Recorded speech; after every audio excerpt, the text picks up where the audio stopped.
কি বলবো, দুঃখের সাথে বলতে হচ্ছে আমাদের ডুয়ার্সের ঐতিহ্যবাহী হলং বাংলো নিঃশেষ হয়ে গেল। মানে আগুন ধরে গেছে, জ্বলে ছারখার। বেশি কথা না বলে আমি নিয়ে যাচ্ছি আপনাদের, দেখুন কিভাবে জ্বলছে এই হলং বাংলো। জলদাপাড়া হলং বাংলো আগুনে জ্বলছে, দেখুন আমার সামনে। খুব খারাপ লাগছে এটা দেখে, একদম সামনাসামনি দেখছি। আর এইভাবে আগুন লেগে যাবে বুঝতে পারছি না। সবাই বলছে শর্ট সার্কিট থেকে, কিন্তু এই শর্ট সার্কিট কি সত্যিই শর্ট সার্কিট? কীভাবে লাগলো? ছোটোবেলার থেকে দেখে এসেছি এই হলং বাংলো, অনেক কিছু আমাদের স্মৃতি জড়ানো আছে। পর্যটকরা সবসময় এখানে আসে, এর মজা নেয়। কিন্তু দেখুন সব শেষ, আর পুরাটাই কাঠের ছিল, তার জন্যে এই আগুনটা বেশিভাবে আরও দাউ দাউ করে জ্বলছে।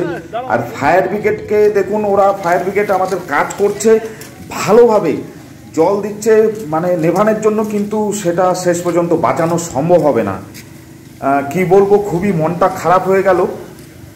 এটা আমাদের একদম একদম ছোটোবেলার থেকে একদম একটা স্মৃতি ছিল।